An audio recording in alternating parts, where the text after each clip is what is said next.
anak-anak, mari kita belajar Pendidikan Agama Islam kelas 8, bab 7, meyakini Nabi dan Rasul Allah, menjadi generasi digital yang berkarakter. Materi ini sudah kurikulum merdeka ya. Allah Subhanahu wa Ta'ala menurunkan kitab-kitab itu melalui para nabi dan rasul yang menjadi utusannya. Pada bab ini kalian akan mempelajari para nabi dan rasul pilihan itu. Setelah mempelajari bab ini, kalian diharapkan mampu meneladani sifat-sifat nabi dan rasul dalam kehidupan sehari-hari. Dalam sebuah riwayat dari Imam Ahmad radhiyallahu an yang bersumber dari pernyataan sahabat Abu Dzar Al-Ghifari tentang jumlah nabi, Rasulullah Shallallahu Alaihi Wasallam menjawab bahwa ada 124.000 nabi dan 313 rasul yang diutus oleh Allah Subhanahu wa Ta'ala untuk menyampaikan wahyu kepada umat manusia. 25 diantaranya disebutkan dalam Al-Quran. Apakah kalian masih ingat 25 nabi dan rasul itu? Untuk mengingatkan kembali nama nabi dan rasul itu, perhatikanlah tabel berikut ini.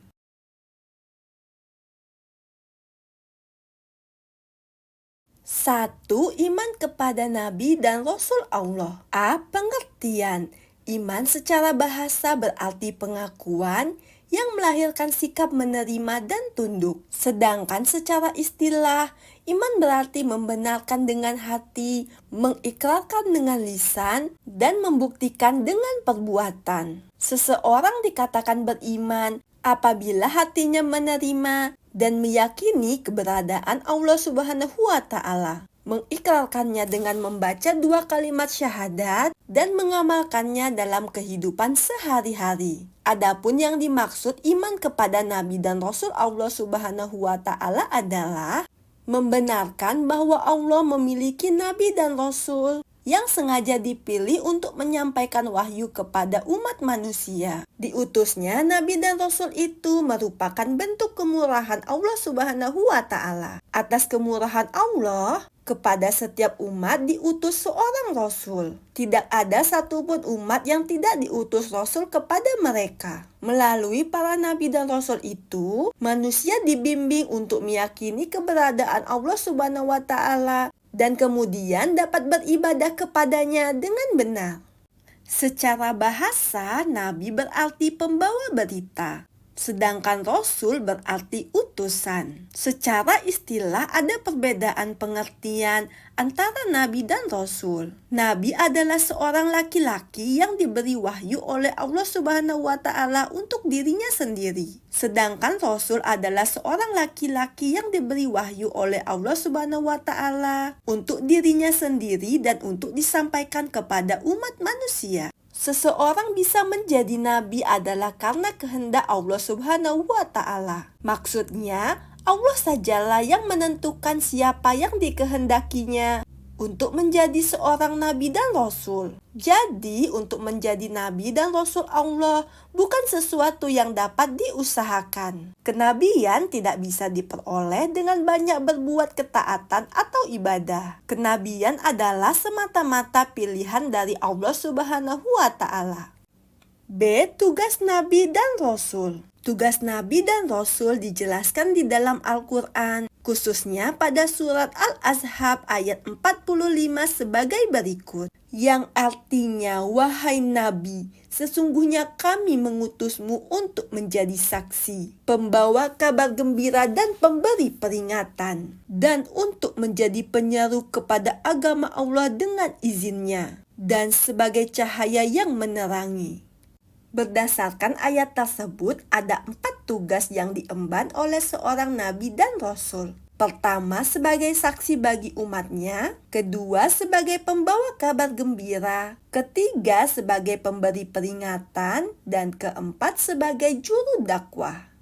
1. Sebagai saksi bagi umatnya. Pada hari akhir kelak, setiap nabi dan rasul akan menjadi saksi bagi umatnya. Pada waktu itu dapat diketahui siapa yang benar-benar mengikuti nabi dan rasul serta siapa yang hanya mengaku mengikuti nabi dan rasul tapi amal perbuatannya menyelisihi mereka. Bagi seseorang yang telah disaksikan oleh nabi dan rasulnya bahwa dia betul-betul telah mengikuti ajaran para nabi dan rasul itu, maka ia termasuk orang yang beruntung. Sebaliknya, bila nabi dan rasulnya berlepas dari diri mereka, dikarenakan amal perbuatannya dan kepercayaannya tidak sesuai dengan yang diajarkan, maka mereka termasuk orang yang merugi. 2. Sebagai pembawa kabar gembira. Kabar gembira ini diberikan oleh nabi dan rasul kepada orang-orang yang membenarkan risalah dan mengamalkan petunjuk-petunjuk yang disampaikan. Kabar gembira itu berupa informasi bahwa mereka akan dimasukkan ke dalam syurga. 3. Sebagai pemberi peringatan. Peringatan diberikan kepada mereka yang mengingkari risalah dan petunjuk-petunjuk yang disampaikan. Bagi orang-orang yang ingkar itu diberikan peringatan bahwa mereka akan mendapatkan azab berupa siksa api neraka. Dengan peringatan ini diharapkan mereka bertaubat dengan kembali membenarkan risalah yang dibawa oleh para nabi dan rasul. 4. Sebagai juru dakwah. Maksudnya adalah para nabi dan rasul bertugas mengajak umat manusia agar mengakui keesaan Allah Subhanahu wa Ta'ala dan membimbing mereka agar beribadah dengan tulus ikhlas. Tujuannya adalah agar manusia akan dipenuhi dengan cahaya keimanan, sehingga menyinari jalan yang akan ditempuh agar mereka berbahagia di dunia dan akhirat. C. Mukjizat bagi nabi dan rasul. Para nabi dan rasul Allah selalu menghadapi tantangan dalam menjalankan tugas-tugasnya. Tantangan itu berasal dari orang-orang yang ingkar dan ragu terhadap kenabian ataupun kerasulan para nabi dan rasul Allah. Dalam rangka mengokohkan kenabian dan kerasulan itu, Allah Subhanahu wa Ta'ala memberikan mukjizat kepada para nabi dan rasul Allah. Secara bahasa, mukjizat berasal dari kata dalam bahasa Arab ajaza yang berarti melemahkan. Secara istilah, mukjizat adalah peristiwa luar biasa yang terjadi pada diri seorang nabi atau rasul sebagai bukti kenabian atau kerasulannya, yang bertujuan untuk melemahkan orang yang tidak percaya atau ingkar terhadap para nabi dan rasul Allah. Peristiwa luar biasa ini berupa perkara di luar hukum kebiasaan untuk menguatkan bukti kenabian sekaligus sebagai tanda kebenaran bagi orang-orang yang mengingkarinya.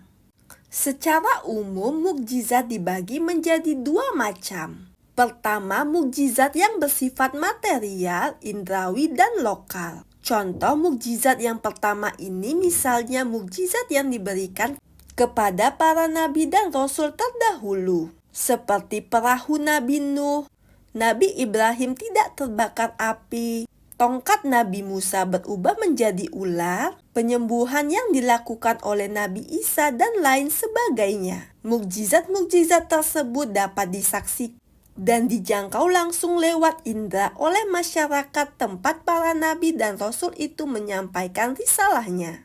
Kedua, mukjizat yang bersifat non-materi, logis, dan dapat dibuktikan sepanjang masa. Mukjizat ini hanya dimiliki oleh Nabi Muhammad SAW, yaitu Al-Quran. Mukjizat Al-Quran dapat dijangkau oleh setiap orang yang menggunakan akalnya, mulai semenjak diturunkannya Al-Quran sampai akhir zaman. Bagi siapapun yang mempelajari dan memahami Al-Quran dengan benar, ia akan mendapatkan bukti kebenaran kenabian dan kerasulan Nabi Muhammad SAW. 2. Meneladani para nabi dan rasul. A. Sifat-sifat nabi dan rasul. Sebagaimana telah dijelaskan sebelumnya, nabi dan rasul memiliki tugas-tugas yang tidak mudah dijalankan oleh manusia biasa. Selain itu, selalu saja ada tantangan dari orang-orang yang ingkar dan ragu kepada mereka. Meskipun demikian, para nabi dan rasul memiliki karakter diri yang kokoh. Karakter itu tercermin dalam sifat-sifat yang dimilikinya. Beriman kepada Nabi dan Rasul Allah diantaranya adalah meyakini sifat-sifat yang ada pada Nabi dan Rasul Allah Subhanahu wa Ta'ala. Sifat-sifat itu dikenal sebagai sifat wajib, mustahil, dan jaiz bagi Nabi dan Rasul. Tabel 7.2 sifat wajib bagi Nabi dan Rasul. Sifat wajib yang pertama adalah sidik. Sidik berarti benar. Para nabi dan rasul selalu berkata benar, baik dalam menyampaikan wahyu maupun dalam perkataan sehari-hari. Sifat wajib yang kedua adalah amanah. Amanah berarti terpercaya. Para nabi dan rasul adalah orang-orang yang menjaga kepercayaan yang diberikan kepada mereka. Baik kepercayaan yang menjalankan tugas kenabian dan kerasulan, maupun kepercayaan dalam menjaga amanah dalam kehidupan sehari-hari. Sifat wajib yang ketiga adalah tabligh. Tabligh berarti menyampaikan. Para nabi dan rasul senantiasa menyampaikan semua wahyu yang menjadi tugas dan tanggung jawabnya kepada umat manusia secara utuh. Sifat wajib yang keempat adalah fatonah. Fatonah artinya cerdas. Para nabi dan rasul memiliki kecerdasan dalam menjalankan tugas-tugas kenabian dan kerasulan. Mereka mampu memahami persoalan umat, sekaligus memberikan jalan keluarnya. Mereka mampu menghadirkan hujjah dan argumentasi bagi para penentangnya. Mereka juga mampu menanamkan kebenaran ke dalam hati orang-orang yang ragu terhadapnya. Keberadaan sifat wajib mengandung makna adanya sifat yang pasti ada pada diri seorang nabi dan rasul. Sedangkan sifat yang pasti tidak ada pada nabi dan rasul adalah sifat mustahil bagi nabi dan rasul. Sifat mustahil merupakan kebalikan dari sifat wajib. Sifat-sifat tersebut adalah khizib atau dusta, khianat atau tidak dapat dipercaya, kitman atau menyembunyikan, dan balada atau bodoh. Selain sifat wajib dan mustahil, para nabi dan rasul juga memiliki sifat jaiz. Sifat jaiz bagi nabi dan rasul adalah sifat yang mungkin ada pada nabi dan rasul, yaitu berupa perilaku maupun watak manusia pada umumnya yang ada pada diri nabi dan rasul. Seperti sakit, lelah, makan, minum, mengantuk, tidur, beristri, dan lain sebagainya. Sifat jaiz ini memiliki beberapa hikmah sebagai berikut.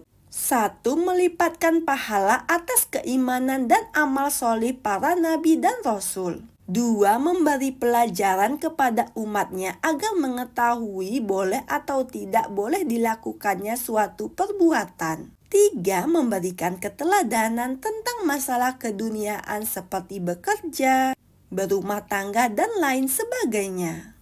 B. Karakter para nabi ulul azmi. Allah Subhanahu wa Ta'ala membedakan derajat para nabi dan rasul. Di antara para nabi dan rasul Allah, ada yang memiliki derajat yang disebut dengan ulul azmi.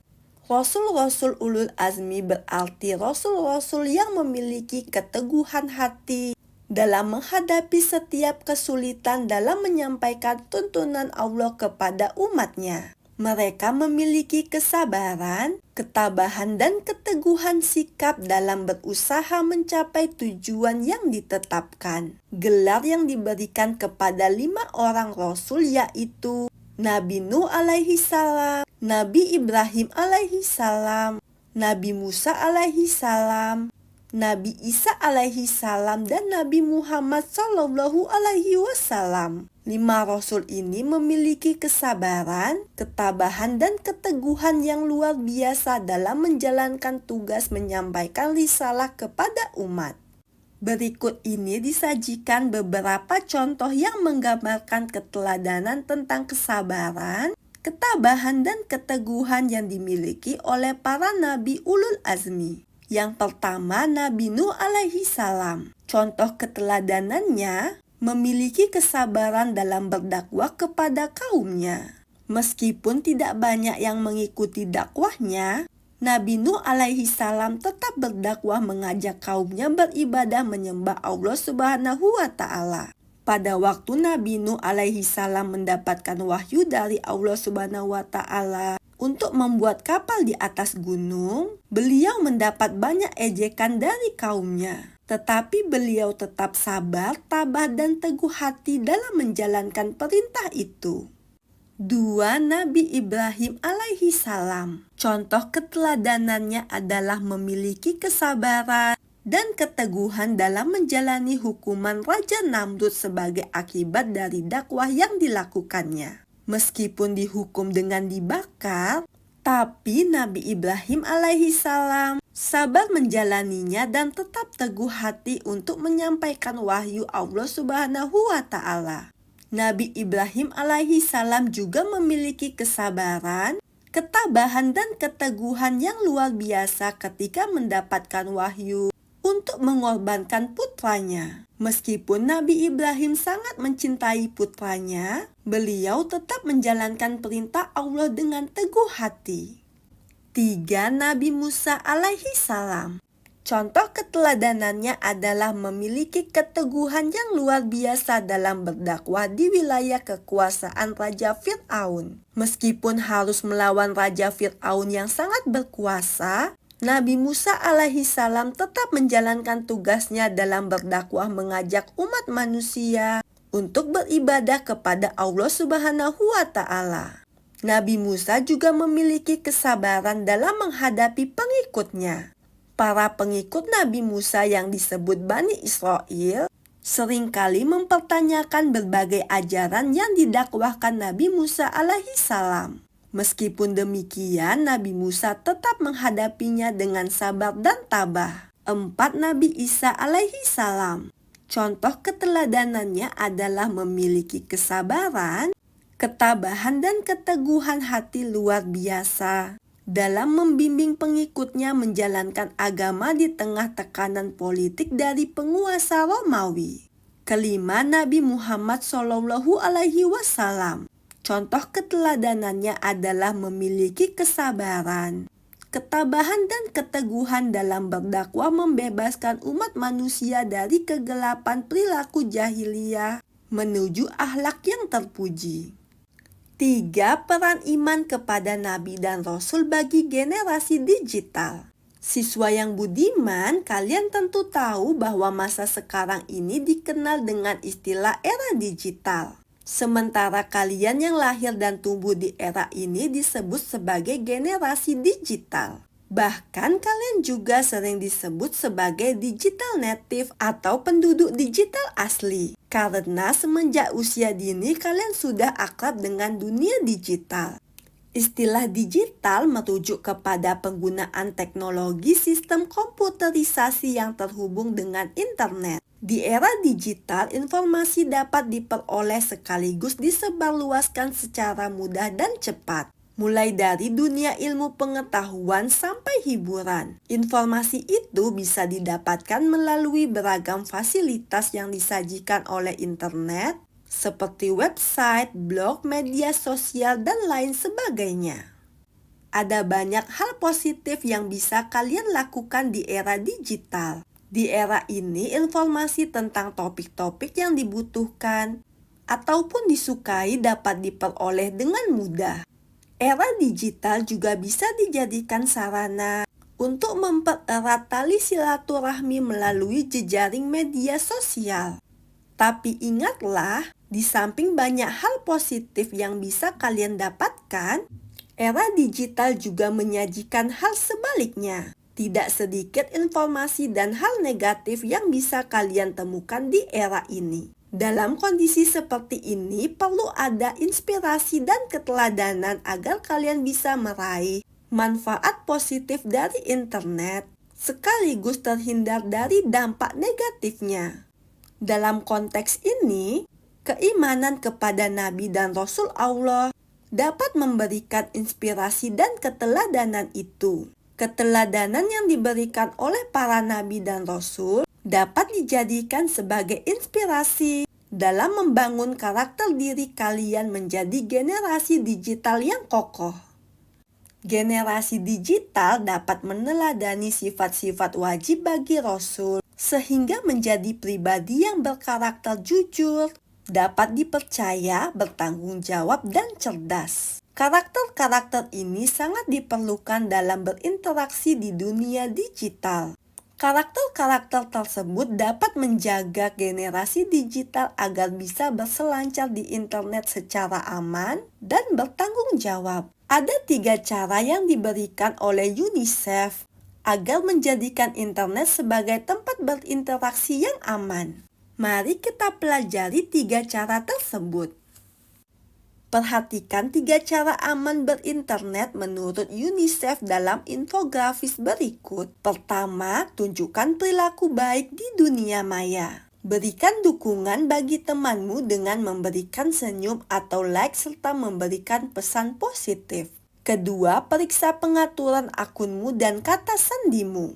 Kamu bisa mengubah pengaturan privasi di akun media sosialmu untuk mengontrol siapa yang dapat melihat informasimu. Pastikan jangan pernah membagikan kata sandimu kepada siapapun. Ketiga, jangan menyebarkan rumor. Jangan menyebarkan rumor atau membagikan cerita atau foto yang menyakitkan atau membuat malu seseorang. Hal yang kamu anggap sebagai lelucon bisa jadi menyakitkan bagi orang lain. Tips aman berinternet hanya bisa dijalankan oleh generasi digital yang memiliki sikap amanah. Ada amanah terhadap Allah, sesama manusia, dan diri sendiri. Demikian juga dengan beraktivitas di dunia digital. Menunjukkan perilaku baik di dunia maya dan tidak menyebarkan rumor merupakan bagian dari amanah terhadap sesama. Sementara mengatur privasi akun dan kata sandi adalah bagian amanah terhadap diri sendiri. Selain itu, selama berselancar di dunia digital, kalian juga tidak boleh melupakan amanah terhadap Allah Subhanahu wa Ta'ala dengan melupakan waktu beribadah, khususnya sholat 5 waktu. Sebagaimana sudah kalian pelajari di bab 3, sikap amanah berhubungan erat dengan kepercayaan dan kejujuran. Sikap amanah hanya dimiliki oleh orang-orang yang jujur dan dapat dipercaya. Dengan demikian, dapat dikatakan bahwa orang yang beraktivitas di dunia digital secara aman dan bertanggung jawab dapat dilakukan oleh mereka yang memiliki sifat amanah, jujur, dan dapat dipercaya. Selain sifat-sifat tersebut, generasi digital juga harus meneladani kesabaran, ketabahan, dan keteguhan Nabi Ulul Azmi. Keteladanan sifat-sifat ini diperlukan karena dunia digital penuh dengan tantangan yang dihadapi oleh generasi digital. Banyak konten dan informasi negatif yang membutuhkan kesabaran, ketabahan, dan keteguhan dalam mengelolanya. Melalui keteladanan para nabi ulul azmi, generasi digital dapat memiliki prinsip yang kuat untuk menolak berbagai konten dan informasi negatif di dunia digital.